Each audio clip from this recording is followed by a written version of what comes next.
Welcome, everybody. We are back with another episode of the Quiet Out Loud. As per usual, I am your host, the Loud Wizard, also known as Jeremy, aka I don't have another AKA for this. We've got a great guest for you, though. She needs no introduction. Is an amazing person, and should be followed by everybody. But I am not going to do that introduction quite yet. I'm going to let her do it. But before we get into it, love to throw out that disclaimer. These are the opinions of the speaker and the speakers only. They do not represent the companies that they are at or the companies they've previously been at. We're here to share stories, and those stories are for your all's benefit in the next 10 to 20 minutes. So and to throw it out there as well too, ideas held now are not to be held in perpetuity. We're all human beings. We can change our minds as new information becomes available. But without further ado, Desiree, want to just give the audience a quick intro? Yeah, I love to talk about myself. I'm Desiree, and I think what you need to know really is that I work in the talent industry, and I've been on all sides of it. So I've been the recruiter, I've been the talent ops person, I'm now on the marketing side of the business, and I also am responsible for culture. So a lot of moving parts in a crazy industry. So yeah, that's me. And you are famed for a very wonderful hashtag as well, which I'm sure will make its way in. It's my favorite. Which is actually my necklace today, everybody. I finally got a necklace that says "Do Better People" on it. So thanks to my wife. It's a great motivating thing. I mean, Ben, have you heard that hashtag as well? I have, yeah. Yeah, it's a good one out there. All right. Well, let's jump into it. What do you think is the quiet in your space? Yeah, I think, for me, and I had to think about this one a little hard because there were so many. I could have picked a million things. But I think today I really wanted to focus on the fact that, what I see is like the real quiet thing is that there's so many leaders out there and people who call themselves leaders with the title who aren't actually leading, right? It's like this weird, they're like managing perception, right? I have this title, so I'm going to do these things and I'm going to be that person. And it comes out as performative empathy almost, right? The I care in quotes, but then we're not doing anything to actually lead to change. And, we start to see it when people start to leave companies and talk about how bad their boss is and all of these other things, because we're giving that like Slack message, like you did a good job, but like all of the other things surrounding their workplace is really bad, right? Like, I don't need a million attaboys. I need a culture.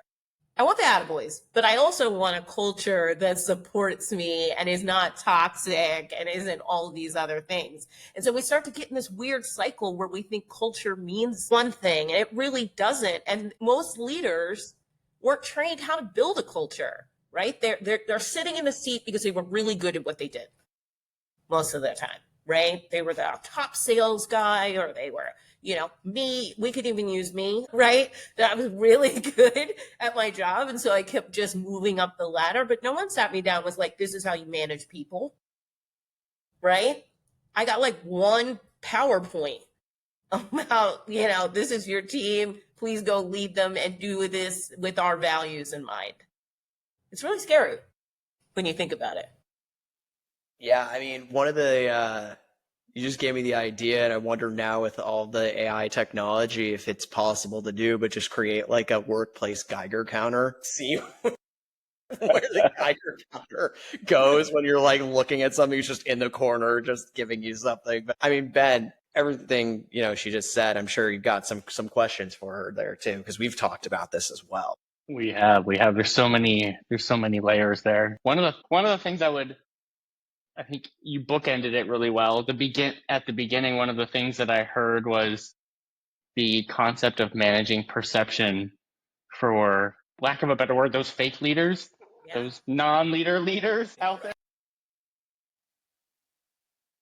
And how I think one of the things that I wonder is how pervasive do you think the managing perception audience is at the moment, just based on the different places that you've been in? It's rampant. I think that it's actually the norm versus the one standout person you get as a leader who's actually doing the leadership right is the standout person, which it shouldn't be that way, right? It should be the norm, and there's one guy failing in life, or girl, excuse me. But that being said, I think this is how we have chosen to view leadership, and it's okay, right? It's okay in most cultures to just be a half-assed, leader, right? It's fine. You don't have to really care. You don't have to really have empathy. You just need to make profits. You need to get things across the finish line and do those KPIs, right? And so it becomes a real big thing. Well, and I'll just, sorry to interject here, Ben. I guess anytime I hear somebody sort of mention something like that, I always think in song lyrics and stuff like that, there's a quote where it's like, this is the industry. It isn't how big you are, it's how big you seem. And most of the people who are really, really good aren't necessarily people who are broadcasting what good looks like. It's the people who maybe aren't that are broadcasting that. But sorry to cut you off, Ben. And you had something on your tongue right there. No, that's really good too, Jeremy. I think the quiet part, Desiree, you hit the nail on the head. I thought right there. It's fine. You don't hear about it. Nobody to Jeremy's point, nobody talks about the people that are great. Like, it's a small group of people, and that's the quiet part. Is when it's fine, it's actually the worst. When you don't hear anything, it's the worst. Yeah, I mean, it's. I worked for an organization, and honestly, it was like better to be a bad leader in that organization. Like, if you were kind of horrible to your people, where you got like pats on the back, right? Like, yes, wrangle them in, get them to work, like that kind of like horrible culture that you've created, because that's okay. And we're patting people on the back for treating people like crap. Happens more often than not. And I've worked my entire career to make sure that changes, but you can only do it one culture and one organization at a time, right? And you just don't know until you get in there and see how really pervasive it is. And then you figure it out and you're like, how do people even work here? It's scary. Now, I don't work for a company like that now, so no one can follow it. And one thing that you touch on right there is really, really key, because I know I've certainly worked for companies where it was like, now I asked entirely different questions, and I needed some of those experiences working at those bad companies to know. But there are some people who it's like, you never know because you never get into it, and then you get shocked by it. What advice do you give people to sort of suss out like that culture piece that you're talking about, where everything's all rosy in the interview and everybody's really, really excited and really, really friendly, and then you close the door and all of a sudden now it's like knives out? Yeah, for me, first of all, I think that we need to, as people, when we're searching for roles and going to these companies, need to be better at interviewing the interviewer. We're so horrible at it, right? Because we're just so desperate for a job at that point. And so we get to the end and they're like, do you have any questions? So you ask these like KPI questions and you ask like all this other stuff. You never ask like, how do you feel about flexible working? Things that matter to you. And everybody's questions are going to be different, right? For me, things like diversity matter. So I ask those hard questions. I ask how they build a talent pipeline, because I've just been in so many situations and those things are important to me. So each person's passions and values and morals are all going to be different. So those questions are probably different for you. But if you're not asking culture questions in an interview, you are setting yourself up for whatever you're going to get, right? Instead of making an informed decision about and I would ask them on every step, right? And so that you can make an informed decision whether you can live in that culture. Now, obviously, an interview only, everybody's rosy in the interview anyway, but you may be able to pick out some red flags, right? I am so good now at picking up the red flags. It could be like one word and I'm like, nope, we're done. even with clients that I work with, if they say certain words to me, it throws me off, and then I don't want to work with them. So yeah, I think a lot of questioning and really asking deep questions. And listen, I'm an AI lover, so please ask Chat GPT to write them for you. I don't care, right? I don't care how you get to those questions, but you need to work those out, right? And then on the leadership side, we really do need to start working on, emotional intelligence and really digging into like emotional language for people as leaders and developing that in our leaders, because it's not happening now and they struggle with people. It's sometimes really sad to watch. And so because I don't think it's always on us. It has to be on that organization as well. Desiree, one of the things you said in there I thought was really interesting, or actually was something you didn't say that was interesting in this particular case. Because Jeremy asked a question about how do you find this out, and you talked about interviewing. Think about your recent interview experiences at different companies. How much time was designed for your questions versus their questions? Right. I was probably 5 minutes, if that, right? And so this is the thing. The system's so broken. We always talk about, we're like, oh, the system's broken. But it really is in that respect.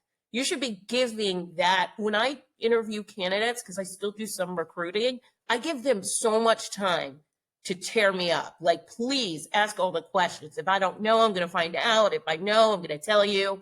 But that's not usually how interviews go. They're like at the end, like, got any questions? Time's up. Time to go. It's very bizarre. It's almost bizarre because you have to almost try to keep your questions as succinct, your answers to their questions as succinct as possible, so you can get to your questions so that you can assess.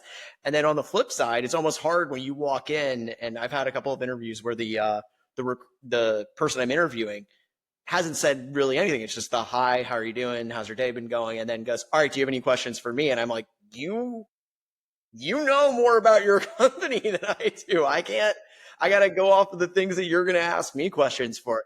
And I think that's also kind of makes it hard, makes it difficult. I think as we're looking at the clock for this too, yeah, I'm pretty sure that there's a lean in here too, but what do you think is the quiet part of your career? Yeah, so this one's easy for me. I never wanted to be in leadership. I never wanted to be a leader. I actually, even though I've curated a following and have, a presence on LinkedIn, that was never the goal. It was never the goal. I actually love to kind of sit in the shadows and kind of manipulate things from the back end. But I knew the system wasn't built for people like me. And so I became louder and louder and louder. And that has forced me, and not forced, but no, I am going to say forced, kind of forced me to do the things that I've done so people hear me. And I think most people would be surprised by that. They would be surprised that I never wanted to sit in this seat. Now, I'm enjoying the time in the seat, but it was never the goal. Yeah, I mean, I can understand that. It's sort of the internet you versus the personal you. I think a lot of people get very surprised when they meet me in person and realize just exactly how quiet I am, or how the minute the laptop closes, there's just a very deep, as it's like, okay, I have no batteries left and I'm completely out of spoons. But, let's go and the joke, it's like, look in the morning affirmation for everybody in the ops spaces, look in the mirror and say, all right, let's go make these people happy, because it's just, what can we do? I love it. I love it so much. Well, Ben, you got any other questions for Desiree here? No, this was great. Thank you so much, Desiree, for joining us. Thank you for telling us multiple quiet parts out loud on this episode. Coming to you from the Quiet Wizard and the Loud Wizard. We'll see you next time in the next episode. Thank you so much. Thank you, everybody.